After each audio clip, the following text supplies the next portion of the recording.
మేషరాశిలో జన్మించిన వారికి అరుదైన రాజయోగం పట్టబోతుంది. మీ స్థాయి మారబోతుంది. మీరు అనుకున్న కార్యక్రమాలు ఖచ్చితంగా సక్సెస్ చూసే అవకాశాలు ఎక్కువ కనిపిస్తుంది. జూన్ 11 నుంచి కూడా మీరు ప్రతి సోమవారం శివాలయంకి వెళ్ళండి. శివుడికి 1.5 లీటర్ పాలతో అభిషేకం చేయండి. మీ స్థాయి ఖచ్చితంగా మారుతుంది. మీకు రావాల్సిన డబ్బులు వస్తాయి. మీరు ఎవరికైనా ఇవ్వాల్సి ఉంటే ఇచ్చే మార్గం కనిపిస్తుంది. ముఖ్యంగా డబ్బుకు సంబంధించినటువంటి విధి విధానంలో మేషరాశి వారికి తిరుగులేని రాజయోగం పడుతుంది.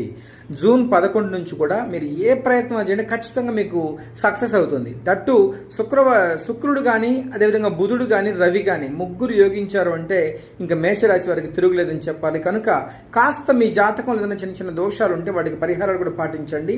అంతేకాదు మేషరాశి వాళ్ళు నేను జూన్ 13న శని త్రయోదశి పూజ చేయిస్తున్నాను, హోమం చేయిస్తున్నాను. అందులో కూడా మీరు పాల్గొనండి.